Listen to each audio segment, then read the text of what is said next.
All right, guys. I think there was some confusion. Oh, I don't think there was confusion. I know there was confusion about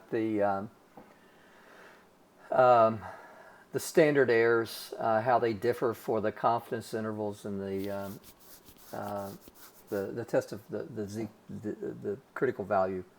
I want to work through this and show you what you're going to have to do to get the right answers. It's going to be. I'm just going to tell you, it's going to piss you off. I don't like it, but it's just part of it.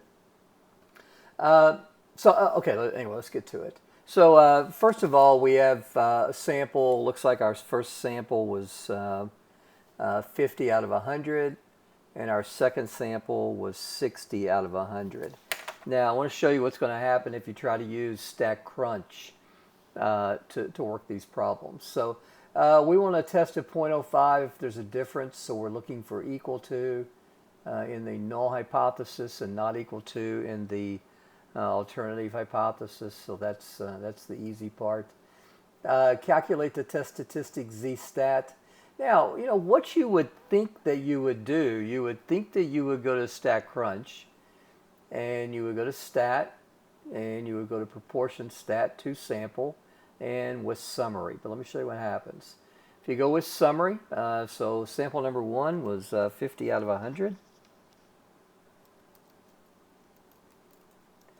And sample number 2 is 60 out of 100.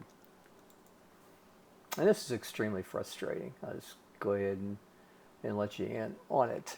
So our z statistic is negative 1.42.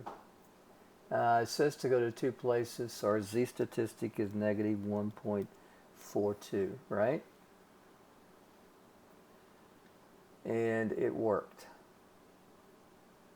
Okay, that's just really strange because some of them it's working, some of them it's not working. So.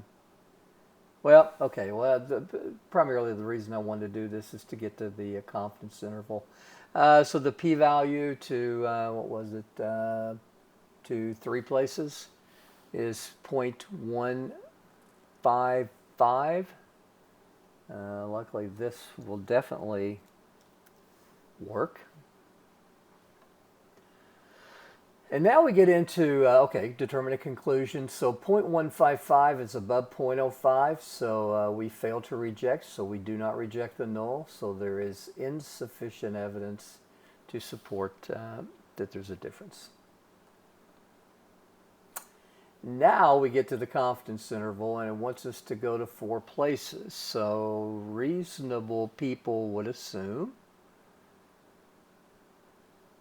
Still wanting to thank Megan, but Megan, you're probably tired of me thanking you. Let me so we're doing a 95, yeah. So let's compute, and negative 0.237.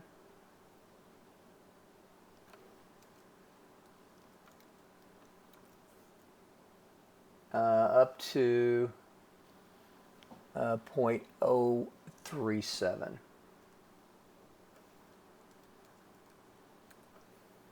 And we check answer, and it works.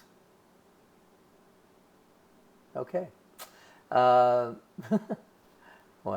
I just worked on these problems before I put this video up, and it didn't work. So I got to tell you, I'm completely confused.